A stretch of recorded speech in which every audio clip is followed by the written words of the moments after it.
Quand même Toni Kroos, ce type froid comme un iceberg qui semble ne pas avoir d'émotion, brise le silence, c'est parce que la situation est vraiment sérieuse. Et attention, il n'a pas seulement parlé, il est allé droit au but, sans filtre, révélant ce que beaucoup chuchotaient dans les coulisses du Real Madrid. Ce qui se passe est grave. Vinicius Junior traverse un moment très difficile au club et Kroos l'a dit sans détour. Si tu es fan de football, que tu aimes les potins et les intrigues internes, et que tu veux comprendre ce qui se passe vraiment entre Vini et le Madrid, reste ici pour la vidéo. Mais avant, fais comme toujours, laisse un like, abonne-toi à la chaîne et active la cloche, car ici, il y a de l'info avec opinion, comme on aime, mec. Le football est une folie. Tu vois, un jour, tu es le héros, décisif, l'idole des supporters, la figure des campagnes. Le lendemain, on t'ignore comme si tu n'étais qu'un joueur de plus. Et c'est justement ce qui arrive à Vinicius Junior au Real Madrid. Et le plus choquant, c'est que celui qui a décidé de parler est Toni Kroos. Oui, lui-même. Le gars qui ne dit presque rien, qui distribue le jeu en silence. Si même lui se plaint, c'est que le problème est profond. Kroos a lâché la bombe. La situation de Vini au Real Madrid est inexplicable. Textuellement, inexplicable. Et attention, cet Allemand ne parle pas pour ne rien dire. C'est un champion de tout, respecté même par ses rivaux, et il connaît les couloirs du club mieux que quiconque. Quand il parle, c'est comme ce professeur qui ne lève jamais la voix, mais quand il le fait, ça te glace le sang. Selon Kroos, le Real Madrid est ingrat envers Vinicius. Ingratitude, mon ami. C'est fort, car la vérité, c'est que Vini a porté l'équipe sur ses épaules pendant au moins 2 saisons. Il a été protagoniste dans des matchs décisifs, toujours présent, recevant des marques serrées, des coups sur le terrain. Il reste le protagoniste des campagnes d'Adidas, du club, de la Liga, de la Champions League. C'est un monstre et pourtant, on le traite comme s'il était remplaçable. Maintenant, ce qui se passe dans les coulisses. Vini veut renouveler. Il veut rester et être valorisé. Mais la direction agit avec cette tactique typique d'attendre un peu, de rester calme. Calme, pourquoi ? Le gars a déjà prouvé qu'il le mérite. Il veut une valorisation au niveau d'un Mbappé qui, soit dit en passant, arrive au club. Et entre nous, ce n'est pas mal de sa part de le demander. Si on regarde les performances, la constance et l'impact, Vini est là. Et en dehors du terrain, n'en parlons même pas. C'est un monstre du marketing. Il génère de l'engagement, de la presse, des ventes de maillots, et pourtant, silence. Alors Kroos lâche la bombe. Le Real Madrid cache cette situation comme si c'était de la poussière sous le tapis. Ils font semblant que tout va bien, que c'est une phase, mais ce qu'il y a, c'est une tension pure. Et le pire, c'est que le marché a déjà les yeux rivés, et ce n'est pas n'importe quel marché. Les chèques sont aux aguets, des chèques sur la table, des offres millionnaires qui feraient douter n'importe qui. Et Kroos est allé plus loin en parlant du caractère institutionnel. Il a dit que valoriser le joueur dans de beaux discours, c'est facile. Ce qui est complexe, c'est de le faire avec le contrat et l'attitude. Car se prendre en photo émotionnellement avec Vini et sourire avec le trophée, tout le monde peut le faire. Mais le soutenir vraiment, payer ce qu'il mérite, le traiter comme un pilier, c'est une autre histoire. À la fin, cette histoire n'est pas seulement une question d'argent, c'est une question de respect. Le silence du club en dit long. Pendant ce temps, les supporters commencent à se demander « Est-ce que le club fait vraiment tout pour retenir Vini ? Ou pense-t-il qu'il acceptera n'importe quelle miette parce qu'il aime le maillot ?» Mec, et si ce silence finit par être une erreur historique ? Maintenant, soyons honnêtes. Si tu crois que ça s'arrête là, regarde, la bombe est prête et le chronomètre a commencé à tourner. Le Real ne teste pas seulement la patience de Vinicius, il teste le bon sens de tous ceux qui aiment le football. Vinicius Junior n'est pas seulement un talent, c'est un produit global, c'est du charisme pur. Il a grandi à São Gonçalo, il est devenu une star mondiale, il est parmi les plus influents aujourd'hui. Il a du poids sûr et en dehors du terrain, il attire du public, il attire de l'argent, il attire les gens. Et le club, que fait-il ? Une réunion pendant 2 mois.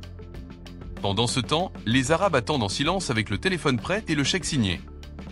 On a déjà vu ce film auparavant. D'abord l'offre, puis le jet privé, puis le projet ambitieux, et à la fin, le gars levant un trophée dans un stade au milieu du désert avec un salaire de jeu vidéo. Mais Vini ne veut pas partir. Il veut faire l'histoire, être une idole, une légende au Bernabéu. Même si aimer le club a des limites, non ? Aimer, c'est bien, mais attendre que le respect tombe du ciel, ça ne marche pas.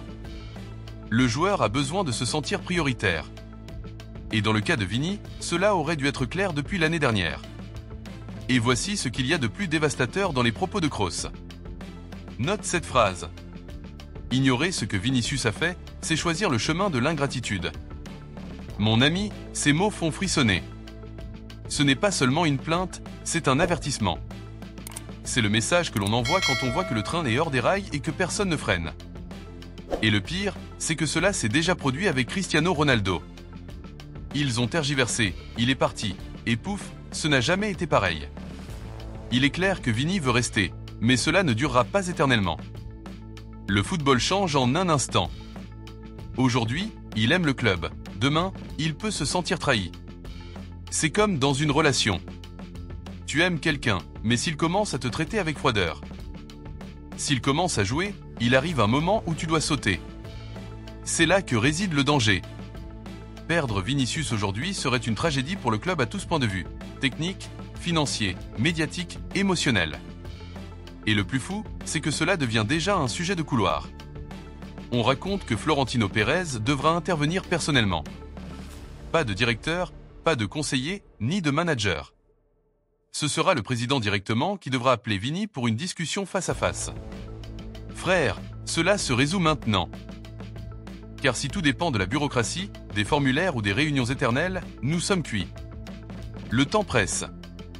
Les supporters se demandent, le Real va-t-il vraiment laisser cela arriver ? Quand Thierry Henry parle, le monde du football s'arrête pour écouter. Et pas seulement parce qu'il était un crack, mais parce qu'il sait dire ce que personne n'ose. Et cette fois, le focus était sur Vinicius Junior. L'un des joueurs les plus décisifs de ces derniers temps, qui semble soudainement avoir perdu son GPS sur le terrain. L'analyse de Henry fait mal, car elle commence par un éloge. C'est l'un des joueurs les plus imprévisibles du football mondial. Mais cet éloge est le prélude au coup. Car selon lui, ce que nous voyons aujourd'hui au Real Madrid, c'est un Vini attaché, un Vini avec peur, un Vini qui ne joue plus avec instinct. Et pour un joueur comme lui, c'est presque une condamnation. Henry a été clair, quand tu commences à trop réfléchir au football, tu es déjà en retard. Et c'est exactement la sensation que beaucoup ont en voyant jouer Vinicius aujourd'hui. Il reçoit le ballon des doutes. Il dribble, mais freine. Il démarre, mais s'arrête. Le gars qui brisait les défenses avec un simple changement de rythme s'arrête maintenant pour réfléchir. Et dans le football d'élite, trop réfléchir est un luxe et le luxe coûte cher. La comparaison avec Mbappé rend tout plus évident. Tous deux sont des stars, tous deux ont du talent. Tous deux ont un statut. Mais aujourd'hui, seul l'un joue comme un protagoniste et ce n'est pas Vinicius. La coexistence entre semble plus un duel silencieux qu'un partenariat. Aucun ne veut être l'écuyer, aucun ne veut laisser le protagonisme.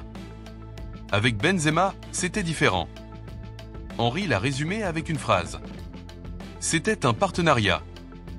Benzema savait sortir de la surface, construire, céder des espaces.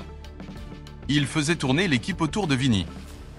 Avec Mbappé, cela n'existe pas. C'est star contre star, égaux contre égaux. Et dans cette lutte, celui qui perd, c'est le jeu et c'est Vinicius lui-même. Les chiffres parlent.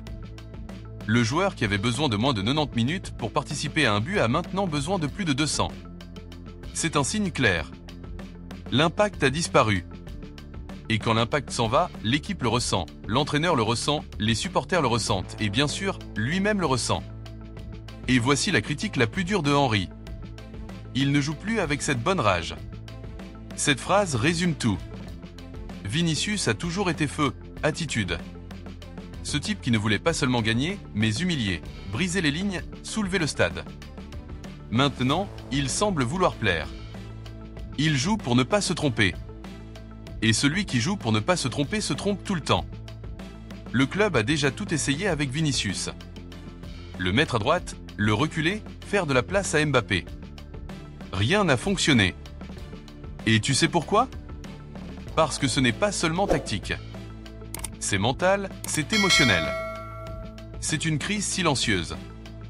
La phrase finale de Henry dans ce passage du discours est presque un avertissement. S'il ne se positionne pas comme protagoniste, le club mettra un autre au centre de l'histoire. Et devine quoi ? Le club l'a déjà fait. Mbappé est aujourd'hui le propriétaire du brassard invisible. C'est lui qui mène l'attaque, qui demande le ballon, qui décide. Vinicius, en revanche, cherche à se retrouver. Et cet espace se réduit à chaque match. Ce n'est pas une question de talent. Henry l'a clairement dit. Le talent est là, il a toujours été là. Mais sans attitude, sans instinct, sans confiance, le talent ne gagne pas les matchs. Et la question commence à marteler dans la tête de tous. Que se passe-t-il avec Vinicius Junior ? Si tu crois que ce que traverse Vinicius Junior est juste une mauvaise passe, alors tu ne comprends pas l'ampleur du problème. Ce que Thierry Henry a montré, c'est que nous ne parlons pas d'un simple creux footballistique. Nous parlons d'une crise d'identité. Et le pire, c'est qu'au Real Madrid, cela peut être fatal. Henry a été direct, il est à la croisée des chemins. Il doit décider s'il se réinvente ou s'il se laisse emporter. Car le Real n'est pas un club qui attend. Le Real n'a pas de patience pour le doute. Au Real Madrid, soit tu es protagoniste, soit tu es remplaçable. Et aujourd'hui, c'est Mbappé qui mène la danse. Henry va plus loin. Quand tu as un joueur de ce niveau, tu ne cherches pas à l'adapter. Tu construis l'équipe autour de lui.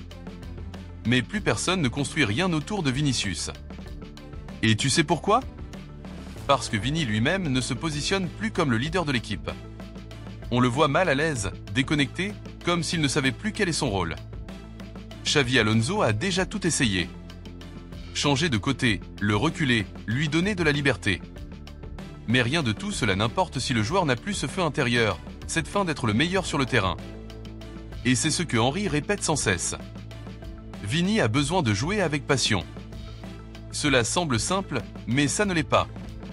Car au milieu de tout cela, il y a un renouvellement bloqué, des conversations internes et un silence assourdissant du joueur. Le Vinicius qui parlait, qui provoquait, qui vibrait est devenu silencieux, observateur. Et ce silence peut être trop bruyant. Et si tu es arrivé jusqu'ici dans la vidéo et que tu n'étais pas abonné à la chaîne, tu me fais marcher ? Clique sur le bouton. Active la cloche, laisse un like. Car c'est du football réel, sans double discours, sans copier-coller d'informations. Nous commentons ce qui compte vraiment, avec nos opinions. On se voit dans la prochaine vidéo. Car le football ne s'arrête jamais, et cette revue est réelle. Nous sommes ensemble, et à la prochaine.